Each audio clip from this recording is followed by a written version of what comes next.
Hello बच्चों, हमारा question है if a is equals to sine 44 degree plus cos 44 degree, b is equals to sine 45 degree plus cos 45 degree and c is equals to sine 46 degree plus cos 46 degree, then the correct option is, मतलब हमें इसमें compare करना है कि a इसमें greater है या b greater है या c ग्रेटर है या दोनों इक्वल हैं।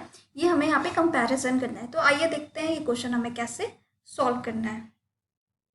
सो ए यहाँ पर हमें गिवन है sine 44 degree plus cos 44 degree. इसको हम कैसे सॉल्व कर सकते हैं? हम √2 से मल्टीप्लाई और √2 से डिवाइड करेंगे। सो ये जाएगा √2 साइन 44 प्लस 1/√2 कॉस 44। ये इसलिए कर रहे हैं ताकि हम फॉर्मूला बना पाए अपना साइन ए प्लस बी का। अब आप देखो √2 यहाँ पे ये क्या हो गया, √2 को हम ऐसे लिख सकते हैं, यहाँ पे ये तो √2 हो गया। 1/√2 को हम क्या लिख सकते हैं, cos 45 into sign 44 degree plus sine 45 into cos 44। हमें पता है 1/√2 साइन और कॉस दोनों में 45 डिग्री होता है। अब आप देखो ये क्या हो गया, कॉस से साइन बी प्लस साइन ए कॉस बी, यानी कि ये कौन सा फॉर्मूला हमारे पास बन गया, साइन ए प्लस बी का, यानी कि साइन π/4 प्लस 44 डिग्री। सो अब देखो 45 प्लस 44 कितना हो गया, 89। सो ये हमारे पास हो गया √2 साइन 89।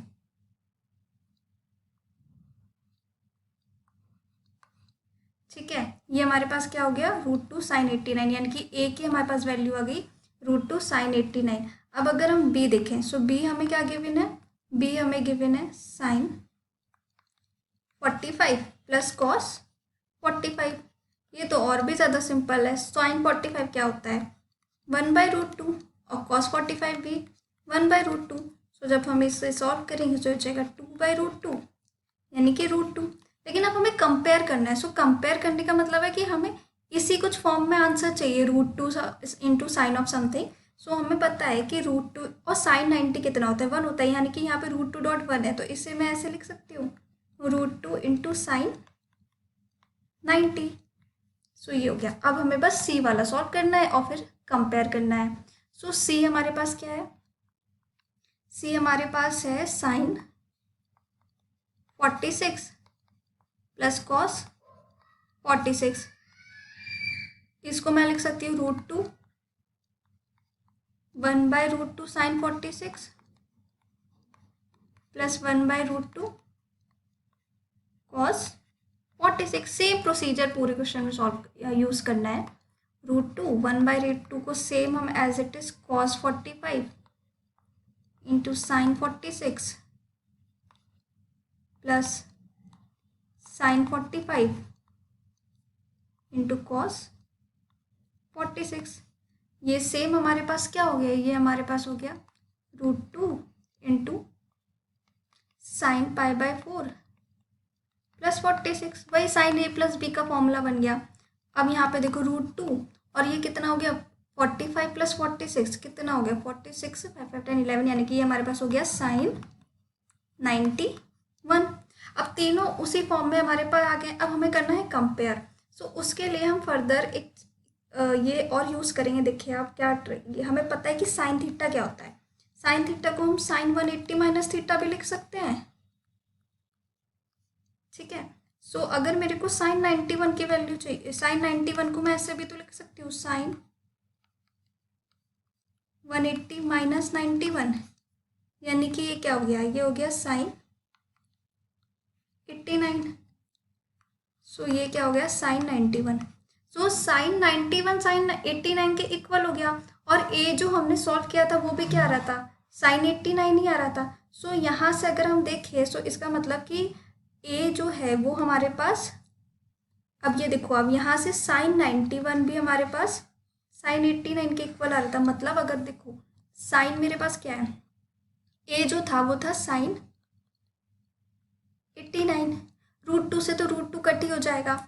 और बी और सी भी क्या है हमारे पास, यहाँ से सॉल्व किया हमने तो साइन 89 आया है।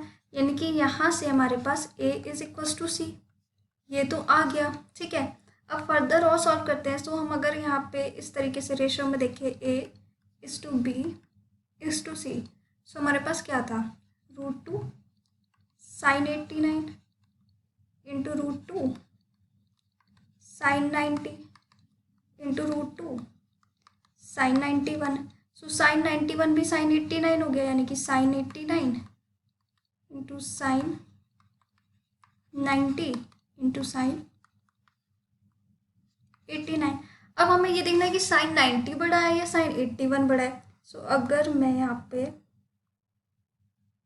साइन का ग्राफ अगर हम देखें,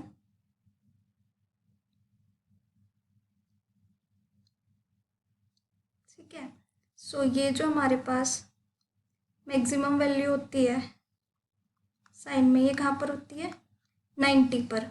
ठीक है, ये 0 और ये हमारा 180। सो अब ये देखो 89 जो होगा हमारे पास वो इधर कहीं होगा, क्योंकि मैक्सिमम यहाँ पर हमारे पास 90 पे वैल्यू है, यानी कि ये हमारे पास A था, ये B था, ये C था। सो यहाँ से हमारे पास क्या आया है, यहाँ से हमारे पास B जो है वो बड़ा आया है A से, और A किसके इक्वल है, C के। सो ये हमारे पास कंपेयर करने के बाद आया। ठीक है, B बड़ा है A से, या कह सकते हैं कि B बड़ा है C से, और A और C आपस में इक्वल है। तो आइए देखते हैं कौन सा ऑप्शन करेक्ट है हमारे पास। सो देखिए B ग्रेटर देन A, ये भी करेक्ट ऑप्शन है। A is equals to C, ये भी करेक्ट ऑप्शन है।